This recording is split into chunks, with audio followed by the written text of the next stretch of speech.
Hello everyone, welcome to my channel. Friends, आज हम इस वीडियो में डिस्कस करेंगे important topic for June 2023 CSIR NET math mathematical science. Friends देखो, ये ना मैं ये नहीं बोल रही इंपॉर्टेंट टॉपिक जो मैं बता दूंगी आप लोगों को उसी में से एग्जाम आएगा, बट बहुत सारे बच्चे जो ऐसे ना जो रेगुलर स्टडी नहीं कर रहे थे, जो या तो साइड में जॉब कर रहे हैं या किसी का गैप आ गया, तो उन बच्चों के ना बहुत के मैसेज आने लग रहे थे कि इंपॉर्टेंट टॉपिक बता दो लास्ट टाइम पे, है ना। क्योंकि सबको ये होता है कि जल्दी से जल्दी नेट निकल जाए। तो देखो, मैंने जितना 2-3 साल का जो अभी ऑनलाइन वाला पेपर हुआ है ना फ्रेंड्स, देखो 2019 तक का जो पैटर्न था ना वो कुछ और था क्वेश्चन का लेवल, लेकिन जब से ऑनलाइन एग्जाम हुआ है हमारा कंडक्ट, तब से क्वेश्चन लेवल बहुत डिफरेंट आने लगा, बहुत चेंज हो गया।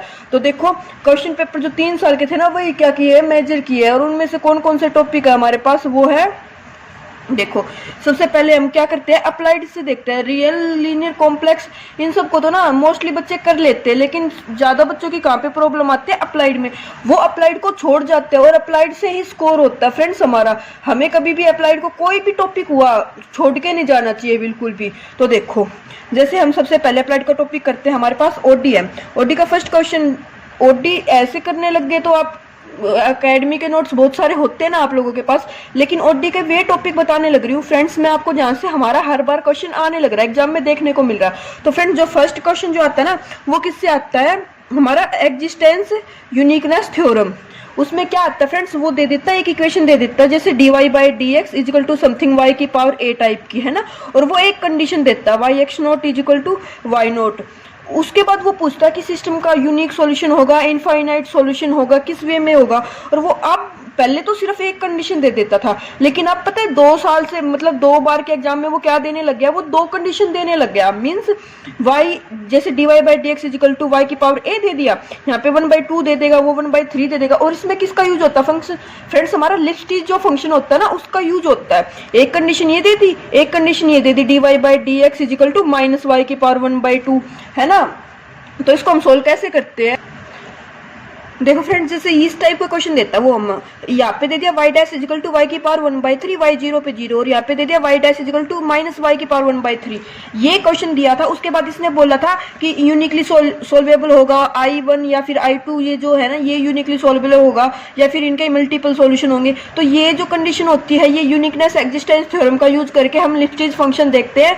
इसमें कि ये लिपस्टिच अगर पावर 1 से ज्यादा हो जाती है तो ये लिपस्टिच होता है उसका। फिर अगर इक्वेशन होमोजीनियस है, कंडीशन होमोजीनियस है, तो ट्रिवियल सॉल्यूशन ऑलवेज एग्जिस्ट करता है। तो ये सब प्रॉपर्टीज है, इनसे एक क्वेश्चन डेफिनेटली 4.75 में हमारा क्या है, आने लग रहा है, हर बार आने लग रहा है। देखो, ये सितंबर 2022 वाला एग्जाम है जो 2022 में हुआ था ना, उसमें भी सेम क्वेश्चन आया था। मैं आप लोगों को दिखाती हूँ अभी।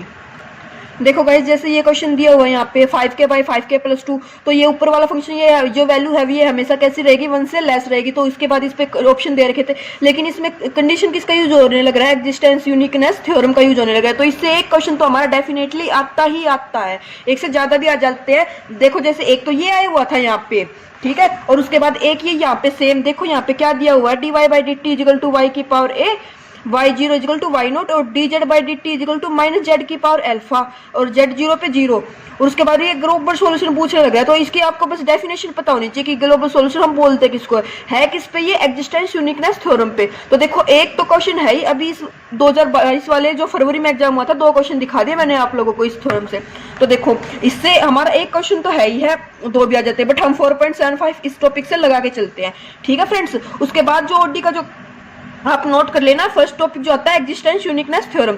सेकंड टॉपिक जो हमारा ओडी से होने लग रहा है वो क्या होने लग रहा है फ्रेंड्स, अब तक तो जब 2019 तक जो क्वेश्चन आता था ना वो आता था मैट्रिक्स जो टाइप की होती है ना, कि जहाँ पे saddle point, node, एसिम्प्टोटिकली stable, unstable, वहां से होमोजीनियस कंडीशन पे आ जाता था। लेकिन अब 2 बार से हमारा एग्जाम कैसा आने लग रहा है, नॉन होमोजीनियस पे क्वेश्चन देने लग रहा है वो। चलो वो भी दिखाती हूँ आप लोगों को।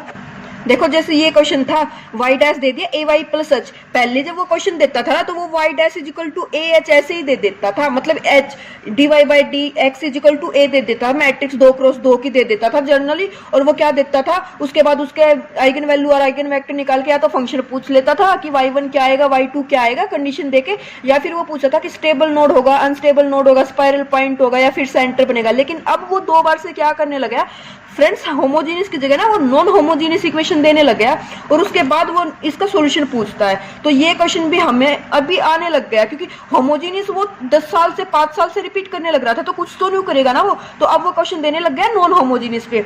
और जो कोचिंग सेंटर मोस्टली जो बच्चे करते हैं ना, वो क्या कराते हैं कोचिंग सेंटर वाले, वो होमोजीनियस का तो करा देते हैं, नॉन होमोजीनियस का जहां तक मुझे मेरी बच्चों से बात हुई है ना, किसी को नॉन होमोजीनियस को सोल्व करना ही नहीं आता है। ओडी के केस में, मैट्रिक्स के केस में, ये नहीं नॉन होमोजीनियस ओडी वो तो कर लेते हैं, लेकिन मैट्रिक्स के केस में उनको सोल्व करना नहीं आता। तो आप इसके नोट्स देखो, आपके पास है, आपको आता है तो अच्छी बात है, नहीं तो इस टॉपिक को आप कर लो, ठीक है ना। और ये भी किस में है, 4.75 में। तो ये क्वेश्चन आने लग रहा है। तो देखो एक यहाँ से 4.75, एक यहाँ से 4.75। उसके बाद फ्रेंड्स हमारा एक टॉपिक आने लग रहा है ओडी में, जो हमारी पीरियोडिक या फिर सिंगुलर या फिर जो आइगन वैल्यू होती है ना, उनसे रिलेटेड की y a equal to y b है ना, y dash a equal to y dash b है, वो कंडीशन हो जाती है हमारी। वो कंडीशन मतलब किस टाइप की हमारी ओडी बनने लग रही है। और फिर वहां से वो क्या पूछता है, उनके सॉल्यूशन की बात करता है कि कैसा इसका सॉल्यूशन एग्जिस्ट करेगा। ये क्वेश्चन भी हमारा मोस्टली आने लग रहा है, ये भी मतलब 3 या फिर 4.75 में आने लग रहा है। वैसे तो ओडी 20 के नहीं रहते, बट मैंने ये 3 टॉपिक आपको ऐसे बताए हैं, है ना। देखो y double dash plus lambda y is equal to 0, पहले तो इस कंडीशन पे सिंपल दे देता था, लेकिन अभी वो पता क्या करने लग गया, वो जो हमारी ये वाली कंडीशन होती है ना, बाउंड्री कंडीशन पीरियोडिक, कि y a equal to y b, y dash equal to y dash b, और वो फिर इसको क्या दे देता है कि इसका जैसे मान लो उसने 1 + x² दे दिया plus 2x y dash plus lambda y, वो इस टाइप से स्टिमुलोली बाउंड्री वैल्यू प्रॉब्लम देने लग गया वो। तो 3 नंबर में तो है ही है, या फिर 4.75 में। तो देखो यहाँ से इनको करते हैं तो 9 और 12 मतलब 10 से 12 नंबर का तो मैंने ये 3 टॉपिक ही बताया, कंप्लीट ओडी नहीं बताई आप लोगों को, सिर्फ 3 टॉपिक बताया कि यहाँ से इतना तो आने ही लग रहा है। ये 3 टॉपिक कर लो, 10 से 12 नंबर ओडी में कंप्लीट हो जाएंगे, ठीक है फ्रेंड्स। उसके बाद अब हम आते हैं पीडी पे। पीडी पे जो फर्स्ट क्वेश्चन जो आता है ना हमारा, वो क्या आता है, जो ये फॉर्म होती है ना, dx/p equal to dy/q equal to dz/r, है ना। ये पीडी की लीनियर फॉर्म होती है, नॉन लीनियर फॉर्म होती है। लीनियर में भी वो टाइम हो जाती है ना हमारी, सेमी लीनियर कैसी पीडी। तो देखो ये फॉर्म हमें कोशी प्रॉब्लम से ही पता चलते हैं कि dx/p dy/q dz/r। फिर हमें क्या निकालने होते हैं, कांस्टेंट C1 C2, मतलब उनमें रिलेशन निकालना होता है हमें। इससे एक क्वेश्चन तो आने लग रहा है, 2 भी आ जाते हैं हमारे पास, ठीक है फ्रेंड्स। और ये 4.75 में ही देता है। मैं कंप्लीट पीडी नहीं बोल रही आपको कि कंप्लीट पीडी आप सोल्व करो, नहीं, इस जस्ट जो ये फॉर्म होती है ना, इसमें C1 C2 निकालना सीख लो, आपका 4.75 डेफिनेटली बन गए। उसके बाद जो एक क्वेश्चन आता है फ्रेंड्स, वो आता है हमारा b² - 4ac, मतलब हमारा जो पीडी होती है ना, उसकी क्लासिफिकेशन वाला जो टॉपिक होता है कि इलिप्टिक बनेगी, हाइपरबोला बनेगा, पैराबोला बनेगा, वहां से क्वेश्चन एक डेफिनेटली आता है, हर बार आता है, कभी भी ऐसा नहीं हुआ कि नहीं आने लग रहा। हर बार एक क्वेश्चन पैराबोला बनेगा, इलिप्ट बनेगा, या फिर हमारी हाइपरबोला बनेगा, इससे एक क्वेश्चन डेफिनेटली आता है। ये भी 4.75 में आता है और ये भी 4.75 में आता है। कभी कभी तो इससे 2 भी देखने को मिलते हैं, बट हम अभी एक ही लगा रहे हैं, तो 9 नंबर हमारे यहाँ से हो जाते हैं। वैसे तो 9 पॉइंट समथिंग बनेंगे, बट मिनिमम आप 9 नंबर लगा लो यहाँ से। 10 से 12 यहाँ से हुए थे, 9 यहाँ से हो गए अभी, ठीक है। उसके बाद अब हम आते हैं इंटीग्रल इक्वेशन पे। तो फ्रेंड्स इंटीग्रल इक्वेशन वैसे तो 10 से 12 नंबर की आती है, ठीक है, लेकिन एक क्वेश्चन जो उसका है ना, वो किससे आता है, हमारा जो वोल्टेरा इंटीग्रल इक्वेशन होती है ना, और डीजेनरेट मतलब डिफरेंस कर्नल में जो होती है, वहां से हमारा एक क्वेश्चन डेफिनेटली देखने को मिलता है। और जो अब की बार जो क्वेश्चन सितंबर में आया था, उसमें तो वो क्वेश्चन मतलब उसके तो ग्रेसिंग मार्क्स सबको ही मिले, वो तो आंसर गलत दे दिया था उन्होंने, है ना। तो देखो फ्रेंड्स, जो ये कंडीशन है ना, इससे एक क्वेश्चन तो डेफिनेटली देखने को मिलता है, वो लैप्लास का ही यूज कराता है। अगर आपको डिफरेंस कर्नल देखने को मिलेगा और यहाँ पे वो fx देता है, fx वो पोलिनोमियल भी दे दे, यहाँ पे sin x कुछ दे दे, हमें क्या पता, पहले रिजोल्वेंट कर्नल निकालना होता है ना। तो मतलब एक क्वेश्चन तो इसको डेफिनेटली 4.75 में देखने को मिलेगा ही मिलेगा, ठीक है फ्रेंड्स। उसके बाद एक क्वेश्चन जैसे वो दे देता है, या तो फिर वो दे देता है फेराडोल इंटीग्रल इक्वेशन दे देता है, और वहां से वो हमें C1 C2 जो निकालने होते हैं ना, वहां से आइगन वेक्टर और आइगन वैल्यू वो निकलवा लेता है फेराडोल इंटीग्रल इक्वेशन के, है ना। या फिर वो जनरली इंटीग्रल इक्वेशन दे देता है हमें और उनका सॉल्यूशन पूछ लेता है, या फिर उनकी क्या पूछ लेता है, आइगन वैल्यू पूछ लेता है। तो ये तो आपको जस्ट वो लेबनिज रूल से कि डिफरेंशिएशन कर दिया, इंटीग्रेशन कर दिया, वो सोल्व करना आना चाहिए। तो 3 नंबर का वो क्वेश्चन पूछ लेता है, 4.75 में ये पूछ लेता है ना।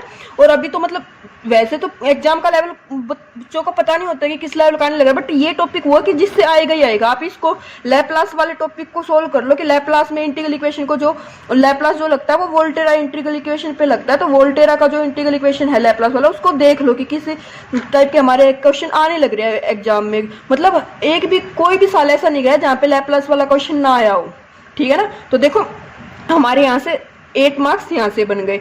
ठीक है, उसके बाद सीओवी में फ्रेंड्स एक क्वेश्चन तो जैसे डायरेक्ट वो एक्सटर्नल जो होता है ना वही पूछ लेता है कि ये इसका एक्सटर्नल बनेगा या नहीं बनेगा, इसका एक्सटर्नल बनेगा तो कौन सा एक्सटर्नल बनेगा, यूनिक बनेगा या फिर इनफाइनाइट बनेगा, इस टाइप का। एक तो जनरल जो ये होती है ना f y minus d by d x f y dash is equal to 0, इस कंडीशन पे डायरेक्ट कंडीशन देके एक्सटर्नल पूछता है वो हमसे। ठीक है फ्रेंड्स, मैं एक ही बताऊंगी सीओवी से आप लोगों को। वैसे तो 2-3 वो नेचुरल बाउंड्री कंडीशन से पूछ लेता था पहले कभी, या फिर डिस्टेंस पूछ लेता था, या फिर वो एक फंक्शन दे दिया एफ, एक फंक्शन दे दिया जी, उसको सी के कांस्टेंट दे देता था तो हमें इसको एफ प्लस लैम्डा जी ऐसे करके निकालना होता था, ये भी दे देता था। लेकिन अभी फिलहाल मैं आपको नहीं किया सीओवी, तो एक क्वेश्चन तो डायरेक्ट ये कंडीशन याद कर लो और इससे कर लो। 4.75 आपके यहाँ से हो जाते। तो देखो 8 और 9 17 और 4 21 22 और 10 32 से 35 मार्क्स का यहाँ से हो गया हमारा। ठीक है फ्रेंड्स, अप्लाइड मैंने ये टॉपिक बताए हैं अप्लाइड के, जो मतलब आपको करने ही चाहिए, इनको तो छोड़ना ही नहीं चाहिए आप लोगों को। ठीक है, अभी उसके बाद देखो मार्कोव चेन, ये एक टॉपिक ऐसा जो बच्चों को पता नहीं होता, मतलब जो स्टैट के उनको तो पता है, लेकिन जो प्योर या अप्लाइड वाले होते हैं उनको नहीं पता होता। वो तो सोचते हैं स्टैटिस्टिक्स बहुत अलग है, हम क्यों करें। लेकिन नहीं फ्रेंड्स, आपको अगर नेट निकालना है ना तो आपको देखना पड़ेगा। अकेली मेहनत काम नहीं आती, स्मार्ट स्ट्रेटजी भी बनानी चाहिए कि कहाँ से एग्जाम आने लग रहा है, कहाँ से कौन सा क्वेश्चन ऐसा इजी आने लग रहा है कि जो हमें हेल्प मिलेगा एग्जाम करेक्ट करने में। तो मार्कोव चेन फ्रेंड्स एक ऐसा टॉपिक है जो अभी ना बहुत ज्यादा ट्रेंडिंग जैसे बोल देते हैं ना वैसे चल रहा है कि हाँ मार्कोव चेन से डेफिनेटली 2 से 3 क्वेश्चन आते हैं। और मार्कोव चेन में कुछ भी नहीं होता फ्रेंड्स, मार्कोव चेन में क्या होता है हमारे पास एक मैट्रिक्स टाइप ही फॉर्म होती है। अगर आप लोगों ने डिस्क्रीट मैथ पढ़ा होगा ना तो वहाँ पे भी ऐसा हम पढ़ते थे कि ये ऐसा ट्रांजिशन पीरियड बन जाएगा कि इसका पीरियड कितना है, ये यहाँ से ऐसे जाने लग रही है, ये पाथ एग्जिस्ट, मतलब इस टाइप का होता है मार्कोव चेन में। ठीक है फ्रेंड्स, या फिर वो मैट्रिक्स दे के ही पूछ लेता है कि वो ए क्यूब हो। तो आप जब मैट्रिक्स मतलब मार्कोव चेन वाला टॉपिक नहीं किया ना तो मार्कोव चेन वाले टॉपिक को आप लोग कर लो, क्योंकि बहुत इजी टॉपिक है और 10 से 12 नंबर का इस टॉपिक से हमारा अकेला आने लग रहा है फ्रेंड्स मार्कोव चेन से, है ना। तो देखो एक आप इतने बड़ा मैथ पढ़ोगे और सिर्फ एक टॉपिक पढ़ लोगे तो आपको कितनी हेल्प मिलेगी, है ना। तो मार्कोव चेन को आप लोग कर लो।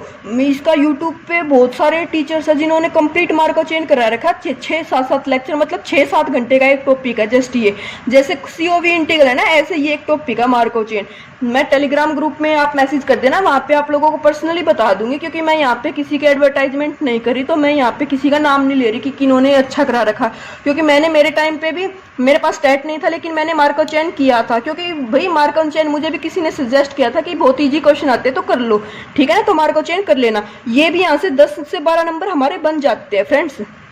ठीक है, तो देखो 35 और 10 42, मतलब हम 40 से 45 की एवरेज मान के चलते हैं अप्लाइड की। ये मैंने वो टॉपिक बताई है अप्लाइड के जहाँ से क्वेश्चन बनेगा ही बनेगा।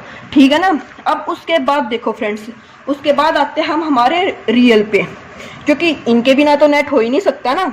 तो देखो रियल में एक क्वेश्चन 3 नंबर का जो बनता है वो किससे बनता है हमारा, वो बनता है जो हमारा सबसे फर्स्ट टॉपिक होता था काउंटेबिलिटी कि यहाँ पे 1 1 ऑन 2 फंक्शन एग्जिस्ट करेंगे नहीं करेंगे, किसकी कार्डिनलिटी क्या होगी। वहाँ पे फंक्शन के ऊपर ही कार्डिनलिटी का जो फर्स्ट टॉपिक होता है ना कार्डिनलिटी, वहाँ से टॉपिक हमारा एक क्वेश्चन डेफिनेटली बनता है कि कार्डिनलिटी जैसे आर कौन किसके आइसोमॉर्फिक हो जाएगा, कौन किसके नहीं होगा, तो वहाँ से एक क्वेश्चन डेफिनेटली बनता है। ठीक है फ्रेंड्स, ये 3 नंबर में ही पूछता है वो। उसके बाद 3 नंबर में पूछता है हमसे वो टोपोलॉजी इन आर स्क्वायर से, वहाँ पे वो ओपन बनेगा, क्लोज बनेगा, कनेक्टेड बनेगा, वो ग्राफ से रिलेटेड पूछता है। आप लोगों को ग्राफ बनाना आना चाहिए, जो भी फंक्शन देता है वो, जो भी कंडीशन देता है। और उसके बाद ओपन, क्लोज, डेंस, इन सब की डेफिनेशन, कनेक्टेड, इन सब की डेफिनेशन आप लोगों को आनी चाहिए, और यहाँ से एक क्वेश्चन बन जाता है फ्रेंड्स। उसके बाद अभी जो थर्ड क्वेश्चन देखने को मिलता है ना 2-3 बार से, वो सुप्रीमम इन्फीमम पे बहुत क्वेश्चन पूछने लग गया। अभी सितंबर वाले में तो उसने 2 से 3 क्वेश्चन पूछ रखे थे सुप्रीमम इन्फीमम से बस। अब तो आप सुप्रीमम इन्फीमम सीक्वेंस के ना सुप्रीमम कैसे निकालते हैं, इन्फीमम कैसे निकालते हैं, तो इस टॉपिक को बहुत अच्छे से कर लो, क्योंकि यहाँ से क्वेश्चन ना डेफिनेटली बनने लग रहे हैं। सितंबर वाले में तो 3 क्वेश्चन बने हुए थे, 13 नंबर का अकेला सुप्रीमम इन्फीमम पूछ रखा था उन्होंने, लेकिन उससे पहले एक क्वेश्चन हर बार ही पूछता है वो। ठीक है ना, तो सुप्रीमम इन्फीमम जस्ट ये टॉपिक पढ़ लियो, सुप्रीमम इन्फीमम क्या होता है। ठीक है, उसके बाद जो फोर्थ क्वेश्चन आता है वो सीक्वेंस सीरीज से कि सीक्वेंस कन्वर्जेंस, डाइवर्जेंस, ऑसिलेटर, उसका बिहेवियर क्या करेगा। वहाँ पे हमारे वो जो 4-5 टेस्ट होते हैं, रेशियो टेस्ट या फिर डीएलएम मतलब कोशी रूट टेस्ट होता है ना, वो सब लग के सीक्वेंस का बिहेवियर पूछता है वो। ठीक है फ्रेंड्स, उसके बाद जो एक क्वेश्चन मतलब एक तो है ही है, 2 क्वेश्चन भी आ जाते हैं, किससे आ जाते हैं, सीक्वेंस ऑफ फंक्शन से, जो फंक्शन के सीक्वेंस होते हैं ना वहां से। अगर क्वेश्चन वो यहाँ से सीक्वेंस सीरीज से नहीं देता ना, तो वो फंक्शन पे तो यहाँ से नहीं दिया ना, तो यहाँ से 2 क्वेश्चन देता है वो। कैसे, जहाँ पे वो MN टेस्ट लगता है ना कि बाउंडेड हो जाएगी, फिर उसका सुप्रीमम निकाल देंगे, फिर limit n tending to infinity not equal to 0, इस पे बेस वो 2 क्वेश्चन, एक अगर यहाँ से पूछ लिया तो एक पूछेगा, यहाँ से नहीं पूछा तो 2 क्वेश्चन सीक्वेंस ऑफ फंक्शन से वो पूछता ही पूछता है। ठीक है ना फ्रेंड्स, और ये 4.75 में होते हैं, तो 9 मार्क्स तो यहाँ से हो गए और 9 मार्क्स ये यहाँ से हो जाते हैं। उसके बाद फ्रेंड्स 10 या 15 मार्क्स क्वेश्चन वो सिर्फ एक टॉपिक से पूछता है। वो टॉपिक क्या है friends, function of server variable Rn से। और वो क्या पूछता है, डिफरेंशिएबल हो गए। जैसे पहले तो वो क्या था, ओनली लिमिट कंटिन्यूटी डिफरेंशिएबिलिटी से पूछता था, लेकिन अब वो Rn की डिफरेंशिएबिलिटी से पूछने लग गया कि पाथ डिपेंडेंट, पाथ इंडिपेंडेंट, वहां पे हम y को mx पुट करके निकाल लेते कि लिमिट एग्जिस्ट करेगी, फंक्शन कंटिन्यूस होगा या नहीं होगा। तो वो 3 मतलब 2 से 3 क्वेश्चन तो आप मिनिमम लगा के चलो, 2 तो है ही है और 3 भी पूछ लेता है वो हमसे। ठीक है ना फ्रेंड्स, तो वहां से हम 10 मार्क्स लेते हैं, 9, 9, 18 और 10 28। उसके बाद फ्रेंड्स एक मीट्रिक स्पेस से क्वेश्चन पूछता ही पूछता है वो, मीट्रिक स्पेस से।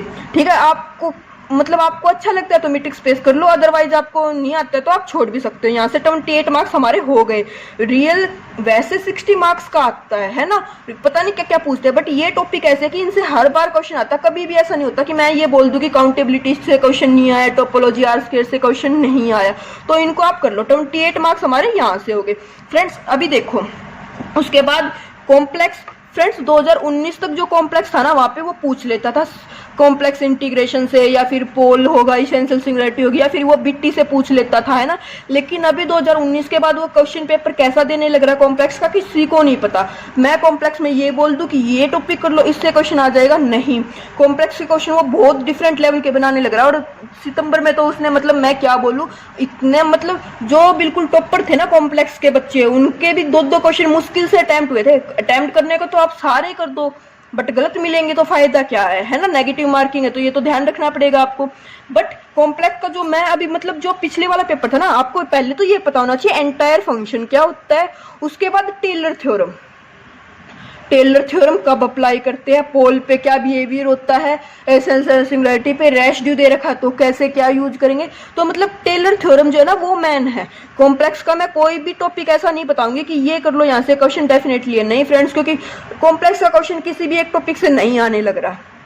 ठीक है ना, क्योंकि कॉम्प्लेक्स का क्या देता है आपको, पहले मैंने बता दिया ना, एंटायर और टेलर, ये दो थ्योरम पता होनी चाहिए आपको कि एंटायर फंक्शन कब बोलते हैं और टेलर थ्योरम कब अप्लाई करते हैं और क्या सीक्वेंस होती है टेलर थ्योरम की, एन उसमें क्या होता है ना, और फिर रेगुलर पार्ट क्या हो जाता है, हमारा प्रिंसिपल पार्ट क्या हो जाता है। ये सब टेलर थ्योरम जब आपको समझ आ जाएगी ना, उसके बाद little Picard open mapping theorem है ना, या फिर हमारी लियोली थ्योरम, ये सब इजी हो जाएगी आपको, बस ये पता चल जाए एक बार। तो इसका मैं आपको कुछ भी वो नहीं दे रही कि आप ये कर लो वो कर लो, मैं नहीं दे रही आपके वेटेज इसकी। ठीक है ना, उसके बाद अब हम आते हैं लीनियर अलजेब्रा पे। फ्रेंड्स लीनियर अलजेब्रा में एक क्वेश्चन तो डेफिनेटली मैट्रिक्स पे आता है, या तो वो डिटर्मिनेंट पे पूछ लेता है या वो फिर रैंक पे पूछ लेता है। ठीक है ना, डिटर्मिनेंट पे मोस्टली क्वेश्चन वो ऐसा देता है, या तो वो मैट्रिक्स में देके उसकी आइगन वैल्यू की a की पावर 100 में क्या होगा इस टाइप का पूछ लेता है, या फिर वो डिटर्मिनेंट से रिलेटेड मतलब वो देता है डिटर्मिनेंट की प्रॉपर्टी पे, या फिर मैट्रिक्स की जो ये सम ऑफ कि हर रो का सम 1 है तो क्या हो जाएगा a की पावर 100 में, इस टाइप से वो एक क्वेश्चन तो डेफिनेटली हर बार मतलब घुमा फिरा के देगा मैट्रिक्स से आप लोगों को। उसके बाद एक क्वेश्चन वो दे देता है सिस्टम ऑफ लीनियर इक्वेशन पे। पहले तो वो डायरेक्ट मैट्रिक्स देके ax इक्वल टू b वो पूछ लेता था, अब वो क्या देना लग गया, इसमें थ्योरी देने लग गया है कि x equal to b has unique solution, b belong करेगा कॉलम स्पेस ऑफ ए से, रेंज स्पेस ऑफ ए से, इस टाइप के इनफाइनाइट सॉल्यूशन कब हो गए, वो एलडी कब होंगे, है ना। तो वो सिस्टम ऑफ इक्वेशन से देने लग गया है फ्रेंड्स। उसके बाद वो निलपोटेंट जो मैट्रिक्स होती है ना a की power n is equal to 0, यहाँ से वो क्वेश्चन हर बार देता है, मतलब वो घुमा फिरा के किसी भी चीज में देगा, या तो डायगोनलाइजेबल के केस में देगा या फिर वो एलटी के केस में देगा, है ना, या मतलब वो कहीं पे भी दे, एक निलपोटेंट मैट्रिक्स से क्वेश्चन रिलेटेड तो डेफिनेटली देगा ही देगा। ठीक है, तो 3 क्वेश्चन तो हमारे हो गए यहाँ से ये। लीनियर वैसे भी बहुत इजी होता है, मोस्टली बच्चे कर ही लेते हैं। उसके बाद फ्रेंड्स एक क्वाड्रेटिक फॉर्म से रिलेटेड क्वेश्चन हमारा हर बार आता ही है कि पॉजिटिव डेफिनेट होगी, नेगेटिव होगी।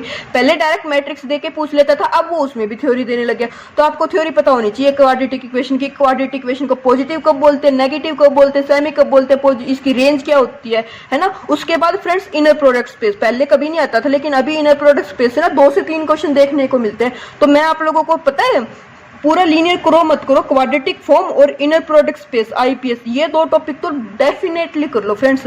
10 नंबर यहाँ से और 5 नंबर यहाँ से, 15 नंबर तो मिनिमम है इन 2 टॉपिक से आप लोगों के, ठीक है ना। तो क्वाड्रेटिक फॉर्म और इनर प्रोडक्ट यहाँ से करो 15 नंबर।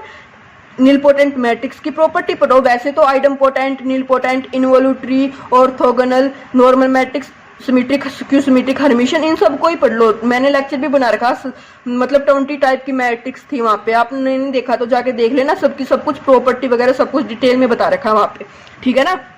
तो देखो यहाँ पे एक क्वेश्चन बनेगा एक सिस्टम से, एक मैट्रिक्स की डेफिनेशन।